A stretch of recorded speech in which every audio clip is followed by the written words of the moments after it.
untuk mengikis oli pelumas dari dinding silinder.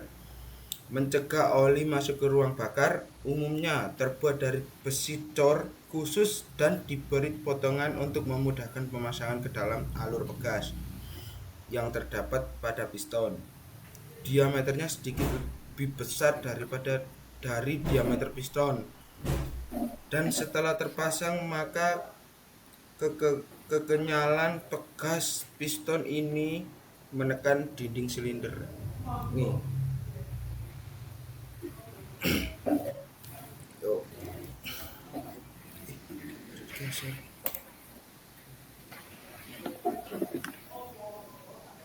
Kemudian komponen lainnya ada connecting rod atau batang piston. Connecting rod atau stang shaker merupakan bagian mesin bensin yang berfungsi untuk meneruskan tenaga hasil pembakaran ke poros engkol. Komponen ini yang menghubungkan piston dengan poros engkol atau crankshaft dibuat dengan bentuk I, terbuat dari baja spesial.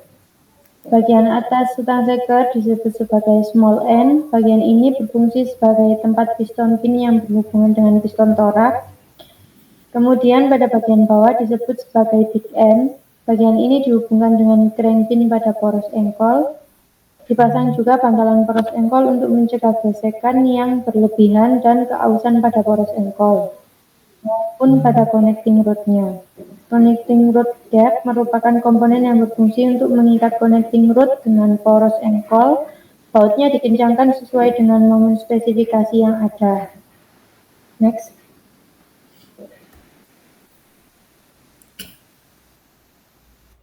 Kemudian ada poros engkol atau crankshaft, merupakan satu komponen utama dalam mesin bensin yang berfungsi untuk mengubah gerak naik turun piston menjadi gerak putar.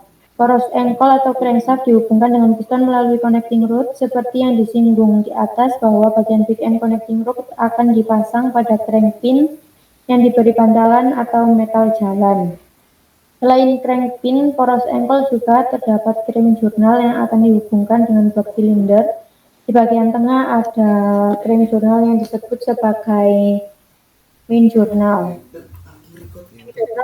Jurnal ini juga ditopang oleh bantalan poros engkol atau metal duduk.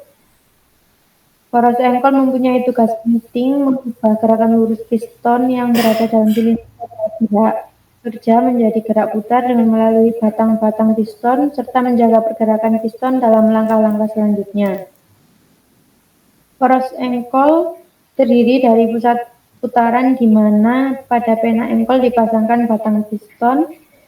Bagian ujung depan poros engkol dibuat sedemikian rupa sehingga memungkinkan pemasangan gigi pengatur atau timing gear yang berfungsi untuk menggerakkan tumbu knob dan puli, untuk menggerakkan pompa air atau alternator water pump. Sedangkan bagian ujung belakang dipasang dengan flange untuk pemasangan roda penerus atau flywheel.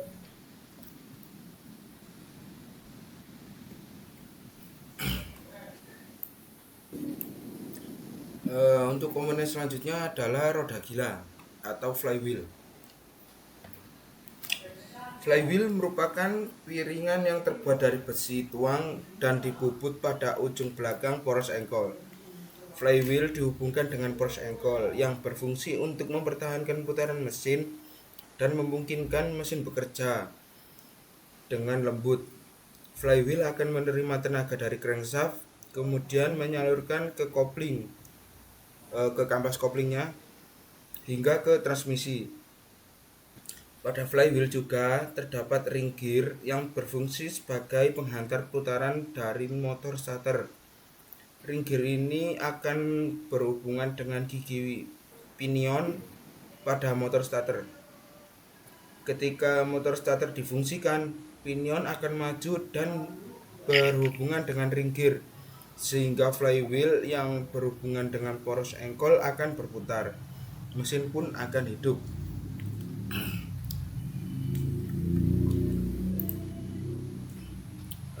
Selanjutnya adalah mekanisme katup.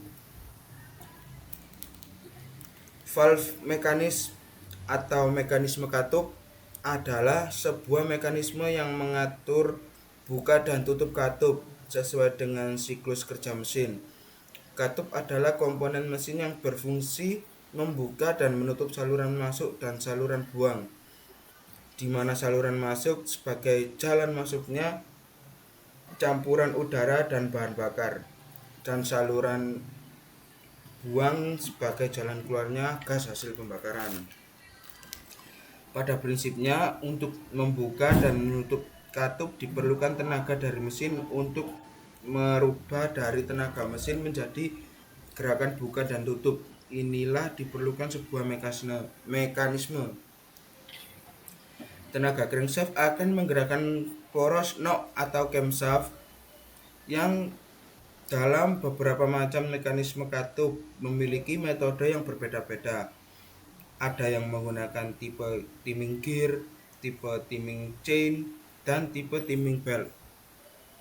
Poros knock atau camshaft memiliki tonjolan disebut cam lobe, yang ketika berputar cam lobe ini akan menekan valve lifter pada tipe OHV sampai tekanannya diteruskan ke rocker arm, maka katup akan membuka. Apabila poros knock berputar lagi sampai cam lobe tidak menekan, maka katup akan kembali lagi ke posisi menutup akibat gaya dari pegas katup atau valve spring. Secara garis besar, mekanisme katup terdiri dari beberapa komponen utama, yaitu berikut. 1. Penggerak katup, timing gear, chain atau belt, untuk menggerakkan poros knock dengan tenaga dari mesin, poros engkol. Poros knock dengan tenaga yang nomor 2 ini, poros knock dengan tenaga yang diperolehnya, poros knock berfungsi untuk menekan valve lifter agar katup membuka. Yang nomor 3, valve lifter menerima tekanan dari poros knock dan melanjutkan tekanan ke push rod. Nomor 4, push rod menerima tekanan dari valve lifter dan melanjutkan ke tekanan rocker arm.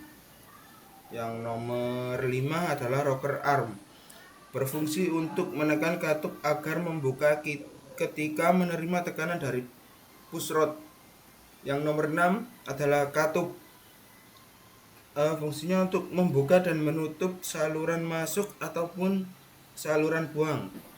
Yang terakhir nomor 7 adalah valve spring, berfungsi mengembalikan katup ke posisi penutup dan menjaga agar katup selalu dalam keadaan rapat.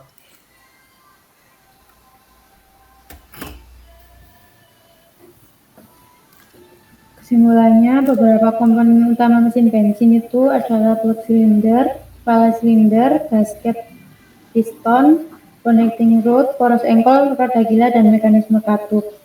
Setiap komponen itu memiliki fungsi tertentu yang mendukung kinerja mesin secara keseluruhan. Blok silinder berfungsi sebagai rumah bagi komponen inti mesin, sedangkan kepala silinder berperan dalam ruang bakar dan saluran masuk serta buang. Gasket berfungsi sebagai penyekat untuk mencegah kebocoran, dan piston berfungsi untuk mengubah energi dari pembakaran menjadi gerakan. Connecting rod menghubungkan piston dengan poros engkol yang mengubah gerakan naik turun piston menjadi gerakan putar. Roda gila membantu mesin berputar, dan mekanisme katup mengatur aliran udara dan gas pembakaran. Sekian dari kelompok kami. Semoga dapat dipahami, kurang lebihnya mohon maaf. Wassalamualaikum warahmatullahi wabarakatuh.